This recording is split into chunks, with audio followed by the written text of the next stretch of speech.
Egaan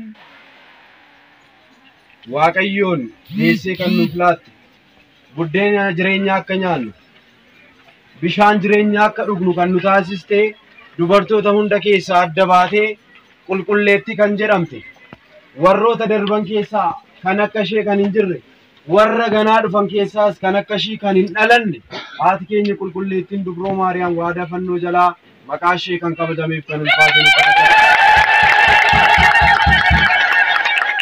akkasumas illee guyyaa gaaddisa isaaniitiin qochoo isaaniitiin kan nu eegan halkan ifa isaaniitiin miilli keenya qoreen akka waraanne gufuun akka nu rukunne kan nu eegan ergamoota Waaqayyootiif akkasumas Waaqayyo fuuldura dhaabbatanii kan nuuf kadhatan qulqulloota Waaqayyoo wareegamtoota toloota Waaqayyoo akka Waaqayyo isaan kabajetti kabajanii ulfinni isaan haa dhaqqabu.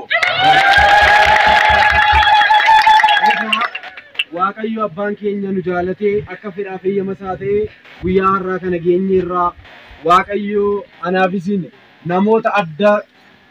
namoota hedduu irraa adda fo'ee egaa akkuma jalqaba barsiisaan keenya jedhan guyyaa har'aa aniif isin carraa guddaa qabna nu biraa kan dhabaman ni jiru kana malee otoo taabota Waaqayyoo fuuldura dhaabbachuu barbaadanii manneen amantaa garaagaraa cufamuudhaan barattoota dilbataa dhabuudhaan karaa waraanaatiin manni amantaa haati keenya qulqulleettiin dubroo Maariyaam illee iddoo ittiin kabajne ni jira.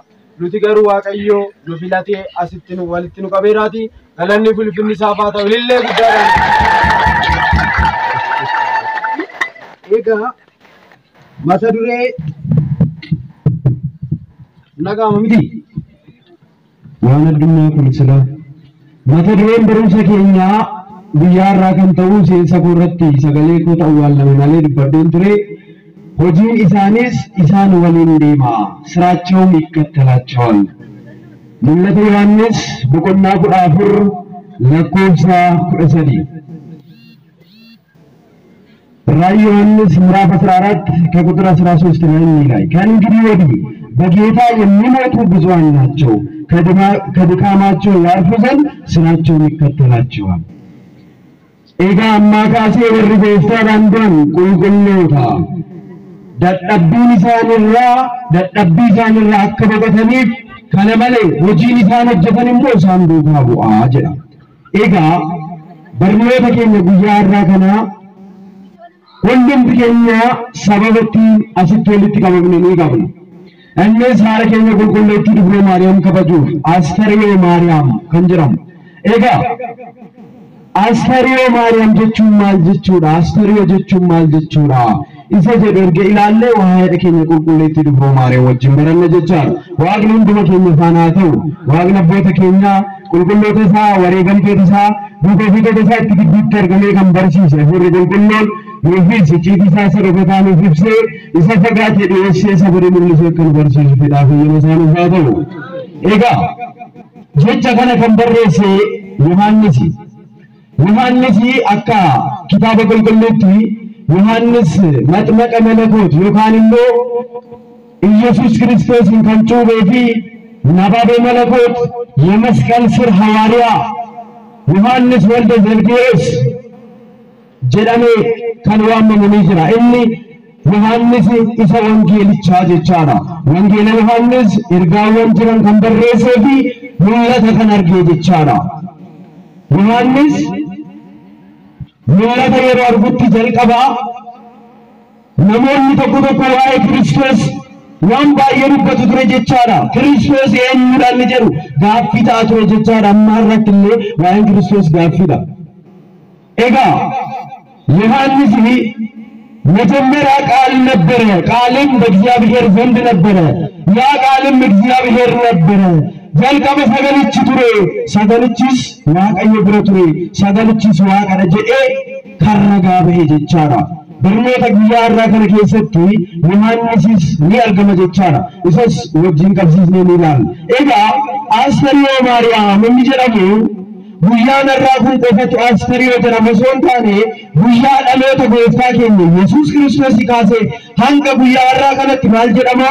Astariyoo jedhama. Innis kan inni dhufe Astaraay kan jedhu jecha Giizirraa kan dhufe jechaadha. Astariyoo አስፈራ ማለት መገለጥ መታየት ማለት ነው ሙለቱ ይፈበው ከንጀደሙራት የቻረ ከነምዱ በአስፈሪዮ ከናፍ ማንቱ ሙለቴ ማንቱ ዱፌ ወጀነሙ ጀልቀቡባ አበጂ ቢቶርባ ወካንሞ አያነ ቁልቁሌቲ ስላሴ ሰደርበ የሮ ከበጅኔ ቁልቁሌቲ ስላሴ ሴራ ኡመማ በቆና ኩረተኮረቲ ወንበኝ ባቢሎን ፎቅ የዚመለ ጃረኒ ዋቀ ወራና የሮ ጀደን ተኩ በርኖተ በረኒ ቤቱ ዋቀ ወራና ጀደኒ ገረሰሙት ከሞ ጉዳ ጃረኒ ዋቀዮ ወጅ ወልት ሆን ወጂ ዋቀዮ ጅቡዋን ወጀተኒ ዋቀዮ ኮታኒጋ inni tokko jecha isa tokko inni tokko sagalee isa tokko kan lage afaan isaanii walitti maknaa jedhe afaan isaanii maal goona walitti daballa sillaaseen mul'ate jechaadha aangoo isaatiin mul'ate afaan isaanii walitti dabaleera jechaadha kana malee yeroo tuubbaa isaarratti abbaan inni afurri qulqulluun abbaan samiirraa mucaa koo dhagahaa afurri qulqulluu bifa guugeetiin bifa bullaallaatiin samiirraa garwee innimmoo biyya lafaarratti mul'ate cuuphameera jechaadha kun mul'ate jechaadha ifa bahu kanaaf asfariyoo jedhame jechaadha guyyaa har'aa kana immoo gaa inni guddaan kan nuti kabajnu guyyaa haati keenya qulqulluutii Dubroo Maariyaamitti duuteedha yookaan biyya lafaa kanarraa itti boqotteedha jechaadha haati keenya Dubroo Maariyaam kan isheen boqotte amajji bultii 21 kan isheen awwaalamte immoo hagayya bultii meeqadha hagayya bultii meeqa sooma fisilataanii soomtu miti maaliif akka sooma uumrii beektu egaa haati keenya qulqulleettiin Dubroo Maariyaam mana warra ishee waggaa 3 mana qulqullummaa waggaa 12 erga jiraatteen booda gooftaa keenya Yesuus Kiristoosiin erga deessee Yesuus Kiristoos biyya lafaa kanarratti hojii hojjete sun erga raawwatee gara samiitti ol ba'e biyya lafaa kanarratti jecha fooniin deddeebi'eera nu barsiiseera sooma nuuf raggaasiseera seera garagaraa nuuf kenneera wangeela nu barsiiseera wangeela nuuf kenneera jechaadha san booda haati keenya qulqulleettiin Dubroo Maariyaam amajjii 24 kana akka boqottuuf abboonni keenya biraa warabiidhaanii gooftaan samiirraa gadi bu'ee jedhanii faarfachaa turan jechaadha samiirraa ergamoota isaa kumaatamatti lakkaawwaman of duukaa hordofsiisee gooftaan keenya Yesuus Kiristoos Dubroo Maariyaamitti mul'ate yaa haadha koo jireenyi biyya lafaa kun si gaha kanaafuu amma jireenya isan dabarretti bakka jireenya bara baraa bakka ati jiraachutti si geessaatii ka'ina faana deemee jedheen yeroo kana akkas jettee naati keenya Dubroo Maariyaam yaa ilma koo samii fi lafti kun baachuu kan hin dandeenye si'iin waaqa keenya ani garaa koo keessatti ji'a 9 guyyaa 5 si baadhe akkamittan du'aa jetteen hubadhaa eenyudha inni yeroo ammaa naannoo keessatti shakkitootaanii Maariyaamiin nama akka kootii jedhu Maariyaamiin nama akka kootii shiran nama akka kootii jedhu akkamitti samii fi lafa kana utubaa malee samii kana kan diriirse anaafisiin kan uume waaqa hunda taasisu waaqa addunyaa kana dabarsu wanti takkayyuu kan isaaf hin dadhabamne waaqa kana kan deesse akkamitti anaafisiin faana wal qixxaatti gaaffii guddaa egaa akkamittan du'a yaa ilma koo jetteen innis yaa haadha koo kootti jedhee gara si'oolitti ishee fudhate si'ool keessatti lubbuu baay'eetu jira yeroo jecha sagalee kanaa dubbannu nama tokko tokkotti oduudhuudhi tarattarati kan itti fakkaatu ni jira garuu gooftaan keenya Yesuus Kiristoos Dubroo Maariyaamiin fudhatee gara si'oolii deemee yaa haadha koo ilaalii jedheen achi keessatti lubbuun hedduun gubachaa jira si'ool keessatti ibidda isaa isa hin naamne kana ibiddi si'ool baay'ee nama ajaa'iba ibiddi nuti irra biyya lafaatti bobeeffannuu calalamee torbaffaarra jira baay'ee ulfaataa kan ta'e bakka raammoo isaa hin ciisne bakka jawween isaa boobni isaa hin ciisne bakka cabbii hammaataa bakka ibiddi isaa hin naamne bakka galaana ibiddaa kana keessatti lubbuu hedduutu gubatee ture jechaa yeroo kana haati keenya Dubroo Maariyaamiin lubbuu kana ilaaltee baay'ee boosse ni boosse yaa ilma koo lubbuu kana mee as keessaa naaf baasi meemaa maarii jetteen jechaadha. Haati keenya Dubroo Maariyaam araarsituu keenya kan nuti jennu kanaafi nu hundumti keessan ilillee guddaadha waaqaadha kana nuuf jennu. Egaa haati keenya Dubroo Maariyaam yoo isaan naaf maarte duuti koo yoo isaan fayyise yoo ta'e bara baraan nan du'aa maali naaf maarii jetteen jechaadha. Yeroo kana haati keenya Dubroo Maariyaam waadaa ilma ishee irraa fudhattee guyyaa har'aa kana lubbii fi foon addaan bahe jechaadha. Kabaja guddaadhaan ilillee guddaadhaan jechaadha duuti ishee. Maaliif duuti nama qulqulluu gammachuudha. Har'a nuti ni boonna. Yeroo namni nu biraa du'u ni boonna. Kan nuti bahuu qabnu garuu hojii akkamii hojjenne jireenya akkamii keessa dabarreera malee hojii gaarii hojjetanii du'uun gammachuudha. Maaliif jennaan Waaqayyo wajjin jiraanna waan ta'eef jechaadha. Egaan akkuma seensa barumsa keenya irratti dubbanne ammaa kaasee warri gooftaadhaan bu'an qulqulloota dadhabbii isaanirraa ni boqotu hojiin isaanis isaan duukaa deemaa jedha. Barumsi kun baay'ee dheeraadha. Egaa haadha keenya Dubroo Maariyaamiin duuka buutonni Waaqayyoo ishee gammadanii ishee awwaalan ture jechaadha. Erga awwaalanii booda Toomaas kan jedhamu ishee bira hin jiru, isaan bira hin jiru. Erga isaan gara Geetesemaaniitti yeroo fudhachaa jiran Yesuus Kiristoosiin duuti Yesuus Kiristoos nama baay'eedhaaf gammachuu ture keessattuu Ayihudootaaf. Yeroo inni ka'e baay'ee gungumani. Haati keenya Dubroo Maariyaamis ni kaati jedhanii warri Ayihudootaa waan baay'ee dubbachaa turan jechaadha. Isaan keessaa tokko Taawufaaniyaa kan jedhamu reenfa keenya qulqulleettii Dubroo Maariyaam jiksee Ayihudoonni gubuuf waan barbaadanii fi nan gaggabaabsa barumsa kana. Ayihudoonni reenfa keenya Dubroo Maariyaam gubuuf barbaadu jechaadha. Sababni isaa isheenis akkuma ilma ishee kaati.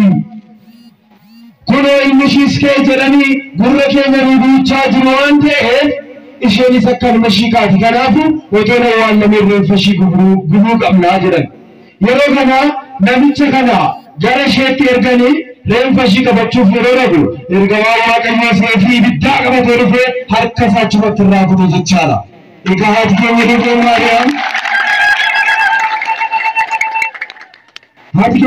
Maariyaam waadaan isheedhaaf galame akkasi. Egaa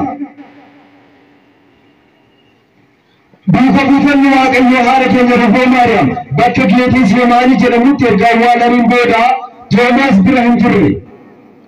Haati keenya Dubroo Maariyaam akkuma ji'a Hagayyaa keessas kan barannu duuka buutonni Waaqayyoo du'aa ka'umsa ishee waan hin agarreef Waaqayyoon kadhatanii reenfa haadha keenya Dubroo Maariyaamii Waaqayyo kenneefi irra deebi'anii awwaalaniiru. Garuu kan isheen duute guyyaa har'aa kana jechaadha. Kan isheen duute yoomidha? Ji'a xirrii yookaan immoo afaan Amaariffaatiin maal jedhama? Xirrii jedhama. Afaan Oromiffaatiin amajjii kan jedhamu. Namoonni tokko tokko naannoo keessatti waamicha ji'a kana waluma keessa fudhatu jechaadha. Isa Hagayya jedhamu Nahaasee kan jedhamu jechaadha. Egaa kan isheen awwaalamte lammaffaa duuka buutonni Waaqayyoo akkamitti nuti du'aa ka'umsa ishee kana akkamitti nagarra jedhanii Waaqayyoon kadhatanii subaa'ee kan qabatan sooma fizilataa kanaaf soomna jechaadha. Egaa haati keenya Dubroo Maariyaam guyyaa har'aa kana duuteetti. Garuu isheen hojii isheen hojjette hundiyyuu ishee duukaa deema. Kaayyoon barumsa keenya inni guddaan hojiin isaan hojjetan hundiyyuu isaan duukaa deema. Isa jedhu kana jechaadha. Hojiin haadha keenya Dubroo Maariyaam maalidha? Haati keenya Dubroo Maariyaam maal kenna? Yaadamsaa kan maal kenna? Haadha keenya araarsituu keenya miti. Haati keenya Dubroo Maariyaam akkamitti isin araarsitii kan jedhan hedduutu jira. Egaa hojii isaanii erga isaan duukaa deemee haati keenya Dubroo Maariyaam wangeela Yohaannis boqonnaa 2 gubbaa irratti mana cidhaa tokkotti argamtee araarsiteetti. Bishaan gara wayiniitti akka jijjiiramu taasisteetti. Innis egaa የዮሐንስ ወንጌል ምዕራፍ 2 ከቁጥር 3 ጀምሮ ካነበብን አንቺ ሴት ካንቺ ጋር ምን አለኝ ጊዜ ገና አልደረሰምና የሚለው ቃል እናገኛለን። እንግዲህ አንዳንድ ሰዎች አንቺ ሴት ካንቺ ጋር ምን አለኝ ጊዜ ገና አልደረሰምና